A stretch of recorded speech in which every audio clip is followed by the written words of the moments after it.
Hi friends, welcome back to Aishwarya Mahadev YouTube channel. ನಾನು ಇವತ್ತು ಒಂದು ಒಳ್ಳೆ ಸೂಪರ್ ಟೇಸ್ಟಿಯಾಗಿರೋ ಆಲೂ ಬರೂಲಿ ಅಂತ ಮಾಡಿದ್ದೀನಿ. ಸೂಪರ್ ಟೇಸ್ಟಿಯಾಗಿರುತ್ತೆ. ಇದೊಂದು ಸ್ಟ್ರೀಟ್ ಸ್ಟೈಲ್ ಮುಂಬೈ, ತುಂಬ ಟೇಸ್ಟಿಯಾಗಿರುತ್ತೆ ಮತ್ತು ಒಂದು ಫೇಮಸ್ ತಿಂಡಿ ಇದು. ತುಂಬ ಅಂದರೆ ತುಂಬ ಟೇಸ್ಟಾಗಿರುತ್ತೆ. ಈ ಥರ ಮಕ್ಳಿಗೆ ಮಾಡಿಕೊಟ್ರೆ ತುಂಬ ಚೆನ್ನಾಗಿ ಒಂದು ಒಳ್ಳೆ ಪ್ಲೇಟ್ ಖಾಲಿ ಮಾಡ್ತಾರೆ.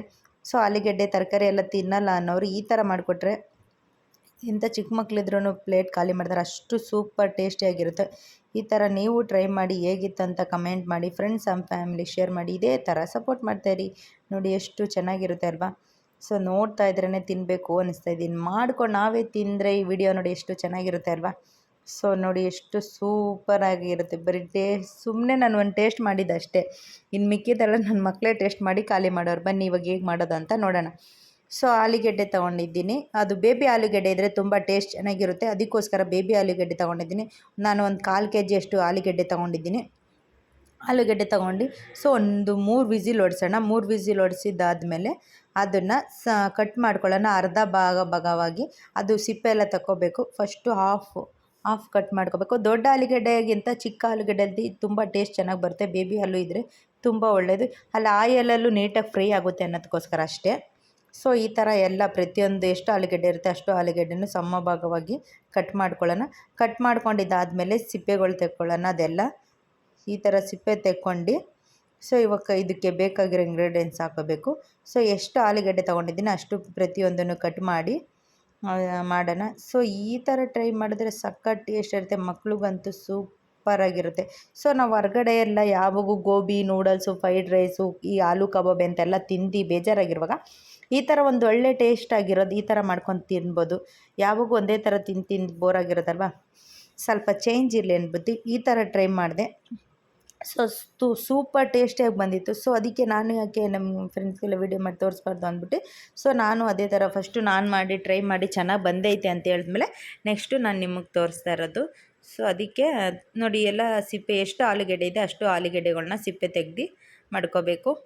ಪ್ರತಿಯೊಂದು ಆಲೂಗೆಡ್ಡೆನೂ ಮಾಡ್ಕೊಂಡಿದ್ದಾದಮೇಲೆ ಆವಾಗ ಮಿಕ್ಕಿದ ಇಂಗ್ರೀಡಿಯೆಂಟ್ಸ್ ಸೇರೋಣ. ಇದು ಇಂಗ್ರೀಡಿಯೆಂಟ್ಸು ಕಮ್ಮಿ ಮತ್ತು ಟೇಸ್ಟು ಜಾಸ್ತಿ, ಕೆಲಸನೂ ಕಮ್ಮಿ ಐತೆ. ಅತಿಯಾಗಿ ಎಲ್ಲ ಥರ ಮಸಾಲ ಹಾಕಿ ಮಾಡಬೇಕು ಅನ್ನೋದೇನಿಲ್ಲ. ಜಸ್ಟ್ ಒಂದು 10ರಿಂದ 15 ನಿಮಿಷ, ಅರ್ಧ ಗಂಟೆ ಅಂದ್ಕೊಳ್ಳಿ. ಅರ್ಧ ಗಂಟೇಲಿ ಕೆಲಸ ರೆಡಿ. ನೋಡ್ಬೋದು ಎಲ್ಲ ಆಲೂಗೆಡ್ಡೆ ಬಿಡಿಸಿದಾಯಿತು. ಇವಾಗ ಬ್ಯಾಡಗೆ ಮೆಣ್ಸಿನ್ಕಾಯಿ ಹಾಕ್ತಾಯಿದ್ದೀನಿ ಕಲ್ಲರ್ದು.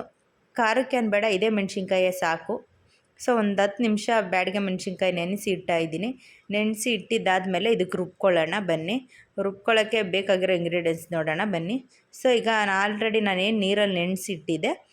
ಅದನ್ನು ಬ್ಯಾಡಗೆ ಮೆಣ್ಸಿನ್ಕಾಯಿನ ಹಾಕೋಣ ಮಿಕ್ಸಿಗೆ. ಮೊದಲು ಶುಂಠಿ ಹಾಕ್ತಾಯಿದ್ದೀನಿ. ಶುಂಠಿ ಬೆಳ್ಳುಳ್ಳಿ ಹಾಕೋಣ. ಶುಂಠಿ ಬೆಳ್ಳುಳ್ಳಿ ಹಾಕಿ ಇವಾಗ ಬ್ಯಾಡಗೆ ಮೆಣ್ಸಿನ್ಕಾಯಿ ಏನು ನಾನು ಆಲ್ರೆಡಿ ನೀರಲ್ಲಿ ನೆನೆಸಿ ಇಟ್ಟಿದ್ದೆ ಹಾಕೋಣ. ಅದೆಷ್ಟು ನೆನೆಸಿಟ್ಟಿದ್ದೆ ಅಷ್ಟನ್ನು ಹಾಕೋಣ. ಜಾಸ್ತಿ ಪೇಸ್ಟು ಬೇಡ, ನುಣ್ಣಗೂ ಬೇಡ, ಸ್ವಲ್ಪ ತರ್ತರಿಯಾಗಿದ್ದರೆ ತುಂಬ ಟೇಸ್ಟು ಚೆನ್ನಾಗಿರುತ್ತೆ, ಕೋಟಿಂಗು ಚೆನ್ನಾಗಿ ಕೂತ್ಕೊಳ್ಳುತ್ತೆ. ಅದಕ್ಕೋಸ್ಕರ ಇವಾಗ ಸ್ವಲ್ಪ ಹತ್ರಲ್ಲೇ ರುಚಿಗೆ ತಕ್ಕಷ್ಟು ಉಪ್ಪು ಹಾಕೋಬಿಡೋಣ. ಸಪ್ರೇಟಾಗಿ ಮತ್ತೆ ಹಾಕೋದೇನು ಬೇಡ, ಆಲ್ರೆಡಿ ಇದರಲ್ಲೇ ಉಪ್ಪು ಹಾಕೋಣ. ಉಪ್ಪೆಲ್ಲ ಹಾಕಿ ಇವಾಗ ರುಬ್ಕೊಳ್ಳೋಣ ಬನ್ನಿ. ರುಬ್ಕೊಂಡಿದ್ದಾದಮೇಲೆ ಇವಾಗ ಮಸಾಲೆ ಸೇರಿಸೋಣ. ನೋಡ್ಬೋದು ಅಲ್ಲಿ ಎಷ್ಟು ಹೆಂಗೆ ಬಂದೈತೆ ಅಂತ ತರ್ತರಿಯಾಗಿ. ಜಾಸ್ತಿ ನುಣ್ಣಗೇನು ಬೇಡ, ಅವಶ್ಯಕತೆ ಇಲ್ಲ. ಇವಾಗ ಬೇಬಿ ಹಾಲು ಏನು ತೊಗೊಂಡಿದ್ದೋ ಅದಕ್ಕೆ ಹಾಕೋಣ. ಇವಾಗ ಮೈದಾ ಹಾಕ್ತಾಯಿದ್ದೀನಿ. ಜಾಸ್ತಿ ಇದಕ್ಕೇನು ಹೆಚ್ಚು ಪದಾರ್ಥಗಳು ಬೇಕು ಅನಿಸಲ್ಲ, ಸ್ವಲ್ಪ ಇಂಗ್ರೀಡಿಯೆಂಟ್ಸೇ.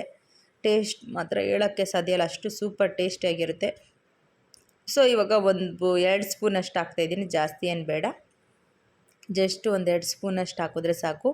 ಇವಾಗ 1 ಸ್ಪೂನಷ್ಟು ಕಡಲೆ ಹಿಟ್ಟು ಹಾಕೋತಾ ಇದ್ದೀನಿ ಕೋಟಿಂಗೋಸ್ಕರ. ಕಡಲೆ ಹಿಟ್ಟು ಹಾಕ್ಬಿಟ್ಟು ಇವಾಗ ಕಾರ್ನ್ಫ್ಲವರ್ ಹಾಕೋಣ. ಕಾರ್ನ್ಫ್ಲವರ್ ಹಾಕಿ ರುಚಿಗೆ ತಕ್ಕಷ್ಟು ಉಪ್ಪು ಆಲ್ರೆಡಿ ಎಲ್ಲ ಹಾಕಿರೋದ್ರಿಂದ ಮತ್ತೆ ಏನು ಹಾಕೋ ಅವಶ್ಯಕತೆ ಇಲ್ಲ. ಇವಾಗ ಏನಿದ್ರು ರುಬ್ಬಿರೋ ಮಸಾಲೆ ಇರುತ್ತಲ್ವ, ಆ ಮಿಶ್ರಣ ಹಾಕ್ಕೊಳ್ಳೋಣ. ಹಾಕಿ ನೀಟಾಗಿ ಬೈಂಡಿಂಗ್ ಕೊಡೋಣ, ಒಂದು ಒಳ್ಳೆ ಕೋಟಿಂಗು. ನೀರೆಲ್ಲ ಹಾಕೋ ಅವಶ್ಯಕತೆ ಇಲ್ಲ, ಆಲ್ರೆಡಿ ಇದು ರುಬ್ಬಿರೋ ಮಿಶ್ರಣನೇ ತೆಳು ಇರುತ್ತೆ. ಅದೇನೇ ಮಿಕ್ಸ್ ಮಾಡಿಕೊಂಡ್ರೆ ಸಾಕು ನೀಟಾಗೆ. ಸ್ಪೂನಲ್ಲೆಲ್ಲ ಬೇಡ, ಏನಿದ್ರು ಕೈಯಲ್ಲಿ ಕಲಿಸಿದ್ರೆ ಒಂಥರ ಅಲ್ವಾ. ನೀಟಾಗಿ ಕೈಯಲ್ಲಿ ಕೋಟಿಂಗ್ ಎಲ್ಲ ತುಂಬ ನೀಟಾಗಿ ಕೂತ್ಕೊಳ್ಳುತ್ತೆ. ನೋಡ್ಬೋದು ಇದೆಲ್ಲ ನಾವೇನು ರುಬ್ಬಿರೋ ಮಿಶ್ರಣ ಕರೆಕ್ಟಾಗೈತೆ. ನಾನು ಎಷ್ಟು ಬೇಕು ಅಷ್ಟೇ ನೋಡ್ಕೊಂಡು ನೆನೆಸಿಕ್ಕಿದೆ ಮಸಾಲೆ ಪದಾರ್ಥ ಎಲ್ಲ, ಅದು ರುಬ್ಬಿದ್ದಿದ್ದು ಕರೆಕ್ಟಾಗಿ ಹಾಕ್ತಾಯಿದ್ದೀನಿ. ಎಲ್ಲ ನೀಟಾಗಿ ನೋಡಿ ಅದು ಕಲಿಸ್ತಾ ಇದ್ರೇ ಅದ್ರ ಅರೋಮ ಮನೆ ತುಂಬ ಘಮ ಘಮ ಅಂತೈತಿ. ಇನ್ನು ತಿಂದಿದ್ರೆ ಎಷ್ಟು ಇರುತ್ತೆ, ಬಾಯಿ ತುಂಬ ಫ್ಲೇವರ್ ಹಂಗೆ ಇತ್ತು. ನೋಡಿದ್ರೆ ಎಷ್ಟು ಈಸಿ ಅಂತ. ಸೊ ಈಗ ಎಣ್ಣೆ ಕಾಯೋಕೆ ಇಟ್ಟಿದ್ದೀನಿ.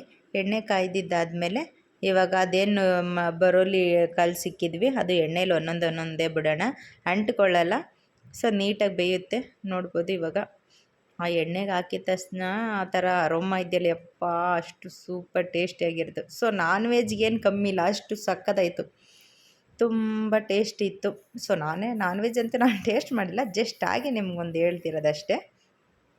ಸೊ ನೋಡ್ಬೋದು. ಮತ್ತು ಎಣ್ಣೆನೂ ಇದು ಜಾಸ್ತಿ ಏನು ಅಷ್ಟು ಕುಡಿಯೋಲ್ಲ, ಇದು ತುಂಬ ಚೆನ್ನಾಗಿರುತ್ತೆ, ಎಣ್ಣೆನೂ ಕಮ್ಮಿ ಹಿಡಿಯುತ್ತೆ. ಸೊ ನೋಡಿ ಎಷ್ಟು ನೀಟಾಗಿ ಬೇಯ್ತಿದೆ. ಸೊ ಇವಾಗ ಸರ್ವ್ ಮಾಡ್ಕೊಳ್ಳೋಣ ಬನ್ನಿ. ನೋಡ್ಬೋದು ಸೇಮ್ ಒಳ್ಳೆ ಕಬಾಬ್ ಥರ ಕಾಣ್ತಿದೆ ಅಲ್ವಾ, ಆದರೆ ಕಬಾಬ್ ಅಲ್ಲ, ಇದು ಹಾಲು ಬರುಳ್ಳಿ ಅಂತ ಇದೆ.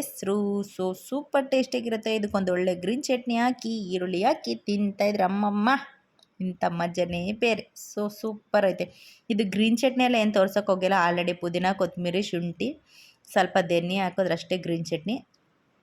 ಸೊ ಗ್ರೀನ್ ಚಟ್ನಿ ಜೊತೆ ತಿಂತಿದ್ರೆ ಅದ್ರ ಮಜನೇ ಬೇರೆ, ನೋಡಿದ್ರಲ್ವಾ.